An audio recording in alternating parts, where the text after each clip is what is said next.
구독자 여러분들 안녕하십니까. 생선 장수 박장군입니다. 오늘은 의외로 혜빈아 이 질문을 되게 많이 받았어. 숙성회하고 활어회하고 선어회하고 차이점을 모르시는 분들이, 모르신다기보다 틀리게 알고 계신 분들이 되게 많더라고. 이거는 업장을 하시는 분들은 뭐 대다수 아시겠죠. 근데 이제 일반인 분들을 위해서 이제 좀 상세하게 설명을 한번 해드리려고 영상을 이제 제작하게 됐어요. 활어회는요, 보통 뭐를 활어라 그러냐면 이제 수족관에 이제 있는 거를 건져가지고 잡아서 바로 내는 거를 활어회라 그러죠. 수족관 앞에 쫙 진열돼 있고 판매하는. 활어회는 시간으로 따지면은 잡아놓은 지 한 6시간에서 한 8시간까지는 활어회로 봐도 좀 무방한 것 같아요. 그죠?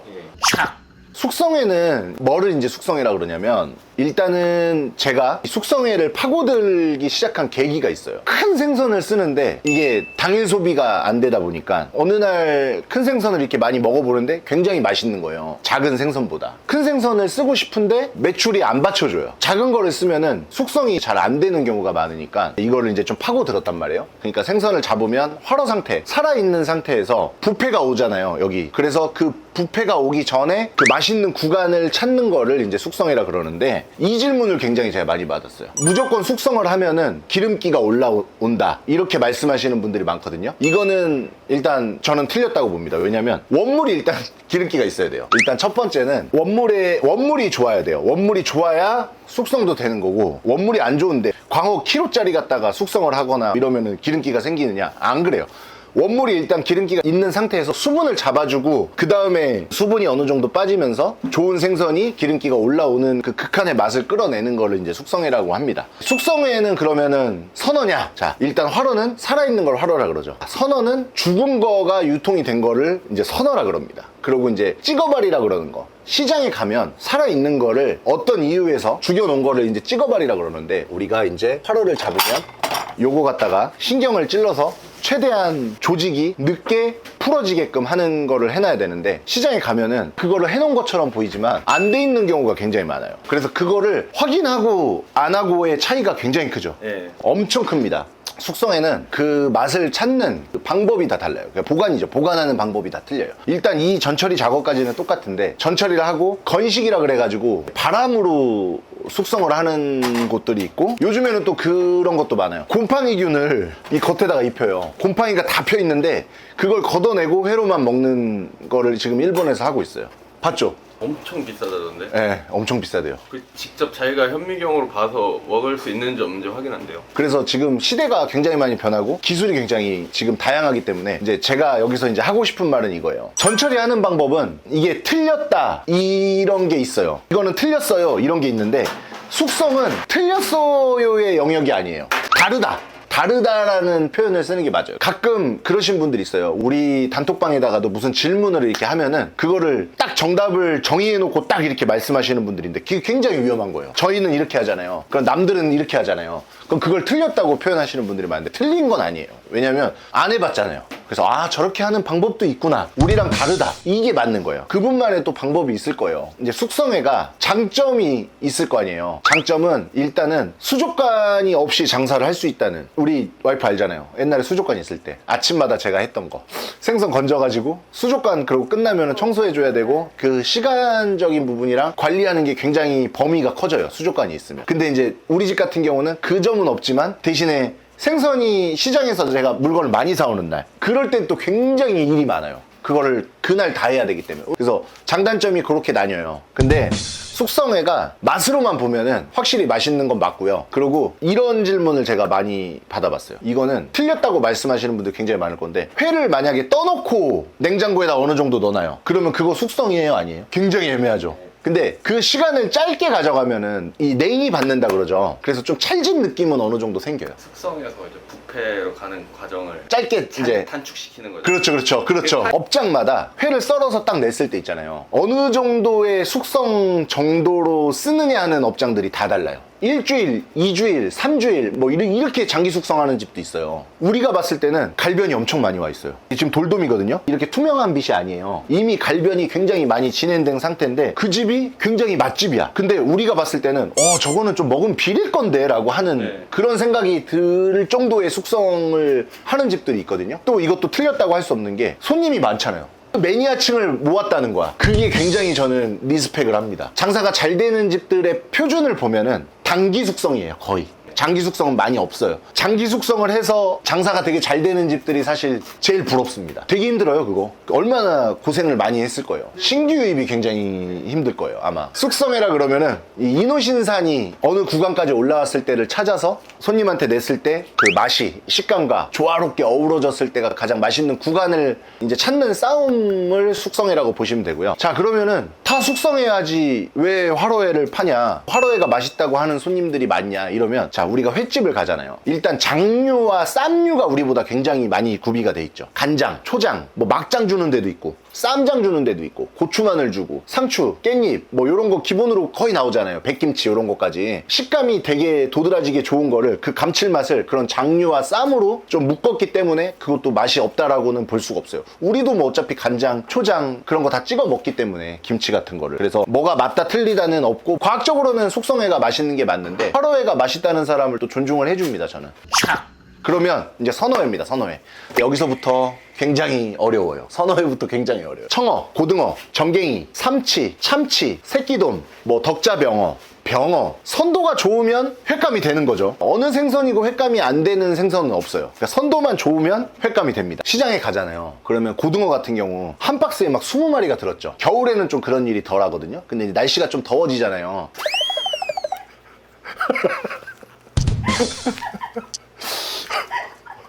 에밀리 지금 촬영하잖아.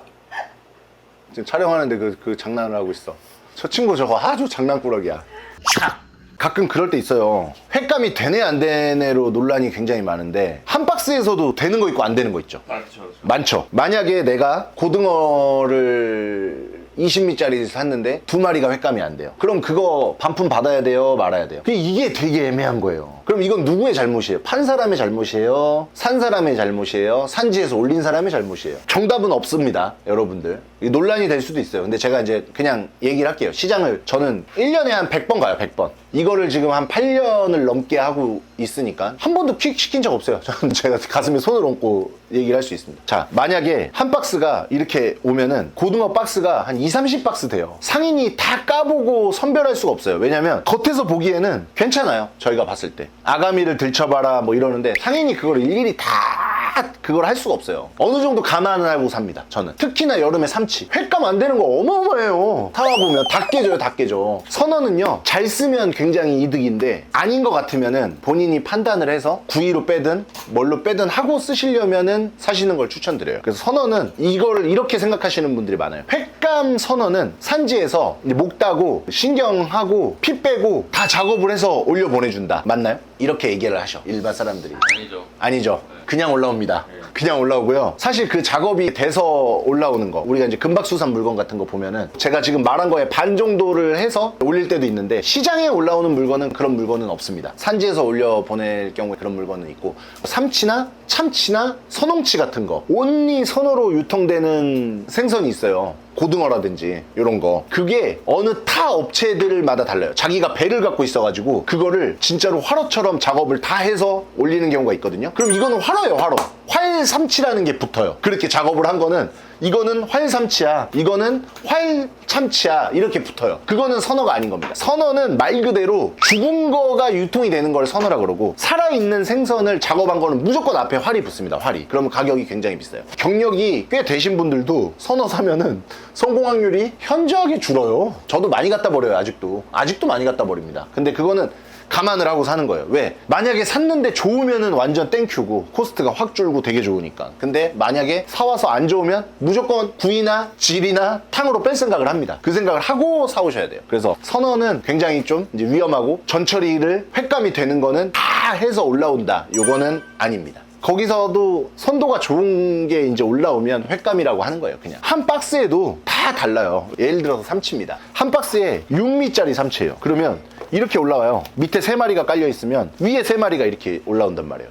그럼 밑에 눌린 게 어떻겠어요? 깨져요. 선도는 좋은데 깨져. 깨지면 일단 횟감이 안 되는 거잖아요. 위에 걸 사면 덜 할 거 아니에요. 그럼 같은 날 샀는데도 같은 박스에서 얘랑 나랑 한 마리씩 사서 전화를 해봐. 오늘 삼치 다 깨지는데? 우리 건 좋은데? 이렇게 되는 거예요. 그래서 이런 모든 요인들이 회 상태를 좌지우지하는 겁니다. 선어가 횟감이냐 아니냐는 본인이 다 판단을 하셔야 되고 어떻게 가져갔는지까지가 굉장히 중요합니다. 그리고 가져와서 얼마나 빠른 시간 안에 또 작업을 하느냐, 차에 가져갈 때 얼음을 부었느냐. 우리는 선어 가져올 때 약간 병적으로 관리해서 가져와요. 걔는 제일 먼저 작업을 해서 얼음물에다 담가서 온도 유지를 해서 제일 병적으로 해서 가져옵니다.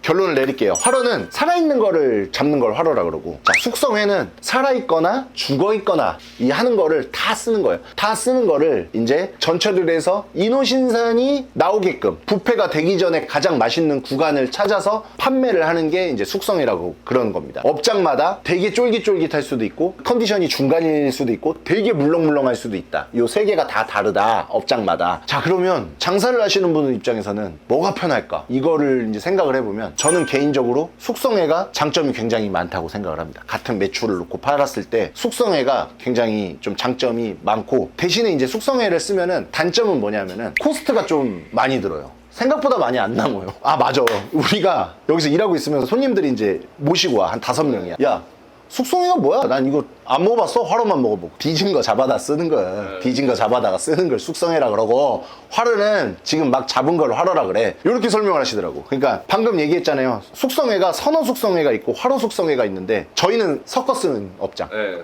삼치, 청어, 고등어, 뭐 정갱이도 뭐 화로 쓸 때도 있어요. 물어보세요. 그거를 활 숙성인가요? 선어 숙성인가요? 라고 물어보시면 될 것 같아요. 근데 저희 업장은 활 숙성이 80% 이상, 선어 숙성이 한 20% 정도. 이게 좀 억울한 것 같아요. 앞에서 막 얘기를 하는데 사실 거기에 끼어들 순 없고 듣고만 있는 건데 우리는 되게 고생해서 이렇게 네. 가져왔는데 뒤진 거 그냥 이렇게 싼 거 이렇게 잡아다가 막 썰어주는 걸 숙성회라 하고, 횟집에서 먹는 건 살아있는 거고 이렇게 하시는데, 이름을 스시군 숙성회가 아니고 스시군 활 숙성회로 바꿔야 되겠다. 아니, 이거 굉장히 좋은데? 활어를 쓰는 업장은 앞에다 활자를 붙이는 거지. 이것도 굉장히 아이디어다. 그래서 앞에다 내용에다 써서 저희 스시군은 활어를 작업을 해서 숙성회로 내어드리고 있고, 선어는 요렇게 어종, 그것도 굉장히 괜찮다. 그래서 오늘의 영상은 숙성회랑 활어회랑 선어회의 차이를, 업장을 하시는 분들은 다 아시는 내용인데 지루하실 수도 있어요. 일반인 분들이 이걸 되게 궁금해 하시더라고. 일반인 분들이 우리 방에서도 보시면은 어느 순간에 자영업자를 가리키고 계셔. 굉장히 위험해요, 그거. 저도 말할 때 어느 정도의 그런 좀 틀린 부분을 감안을 하고 항상 얘기를 하는데도 제 말이 정답인 양 다 따라 하시는 분들이 있는데 이거 되게 위험해요. 항상 제 말이 정답이 아니고 저는 이렇게 하고 있다라는 거를 알려준 거기 때문에 나중에 이렇게 똑똑한 친구가 저한테 배워서 나가서 이렇게 곰팡이균 같은 걸로 해가지고 회에 막 2점에 10만 원씩 받고 그럴 수가 있다. 오늘 영상은 여기까지였고요. 우리 와이프가 제일 이런 거에 잘 모르잖아. 듣기에 어때? 설명이 좀 괜찮은 것 같아요? 설명은 되게 좋은데 네. 지루하다고 달릴 것 같아요. 아, 그래요? 그건 어쩔 수 없어요. 이게 저는 유튜브로 뭐 모든 인원을 다 끌고 가고 싶지는 않아요. 맞는 사람만. 교육방송이니까 그쵸. 네, 그래서. EBS 느낌으로. 그렇죠. 아까 그래서 뭐 깜짝 쇼도 혜빈이가 한 번씩 지루할까봐 해줬네. 그럼 됐지 뭐. 금요일입니다. 프라이데이. 오늘부터 또 예약이 많아요. 그래서 이제 열심히 또 오시는 손님들한테 준비를 해서 드려보도록 하고, 오늘 내용은 여기까지였습니다. 감사합니다.